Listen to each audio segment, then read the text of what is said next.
Okay, so for this video, we're going to be doing something special. We're going to be going over our first proof of our set theory introduction. Now, I know that you might be wanting to skip proofs, especially because you're thinking like, okay, you can just tell me that the cardinality of the power set is 2 to the power of the cardinality of the set. And you could just memorize that, right? But we're proving this here so that you can get practice with how to prove things. And the idea of a direct proof, that's what we're going to be doing, a direct proof. And we're doing this so you can get exposure and that when proofs come up in your classes, you won't be so scared and you'll understand how to do them.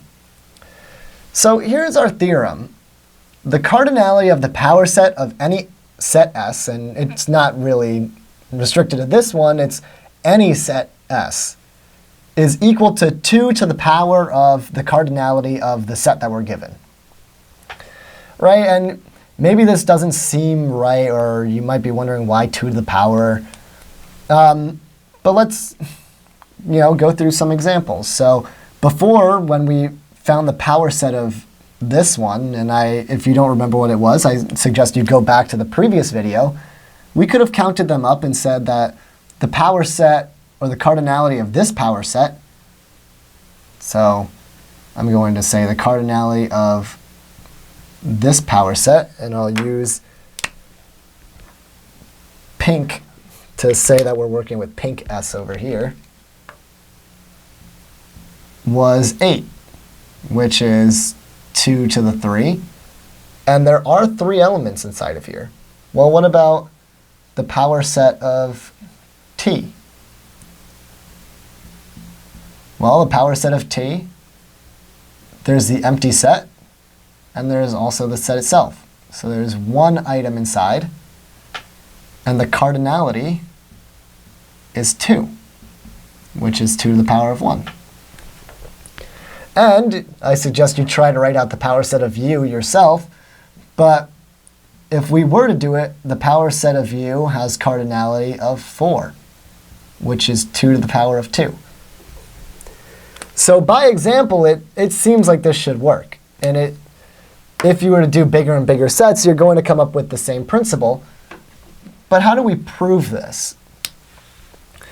Well, the question is, how many subsets exist for any given set?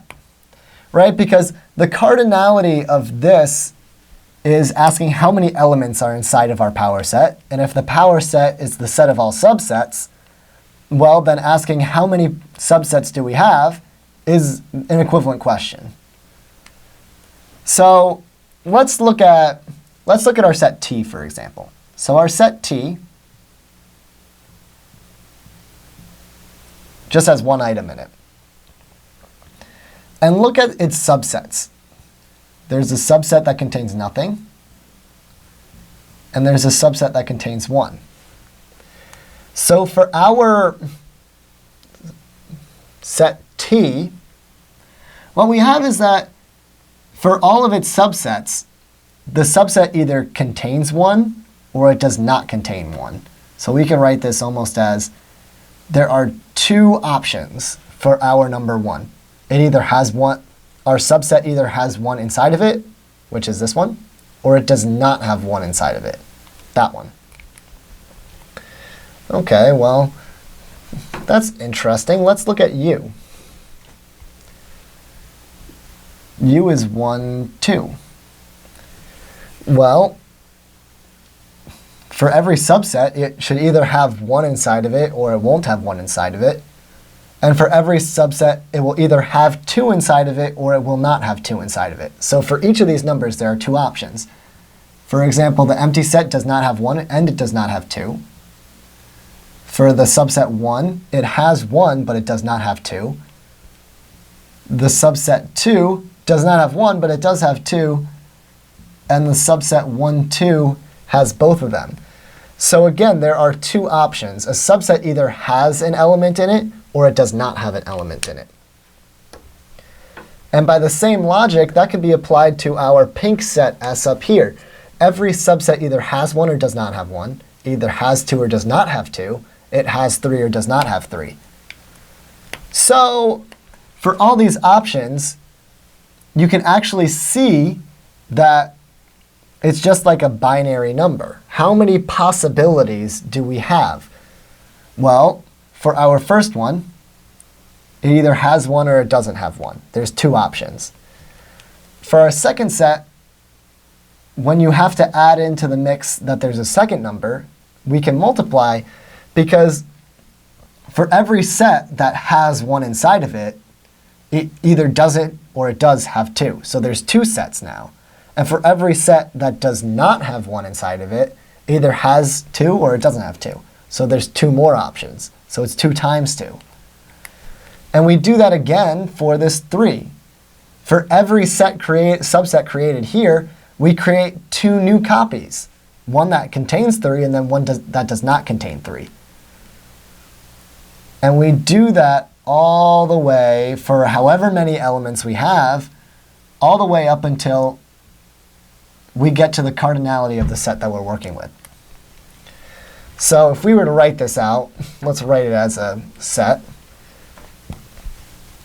Let's create a new set S that contains some, x1, x2, ... xn. So the cardinality of S is just equal to n. We have n numbers.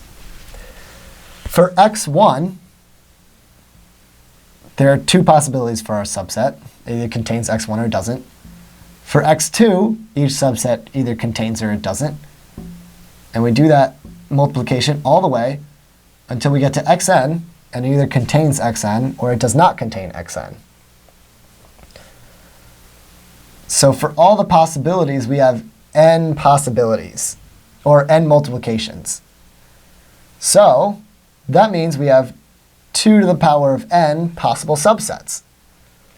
And since n is equal to the cardinality of S, that means we have 2 to the cardinality of S possible subsets that we have. And if we have 2 to the power of S possible subsets, that means the cardinality of our power set is, in fact, going to be equal to 2 to the power of cardinality of S, which means that QED, we prove our claim. And with that, that's your introduction to proofs in whatever set theory class based you have. Hopefully that was easy to follow. And get ready for more proofs, because they're on the way.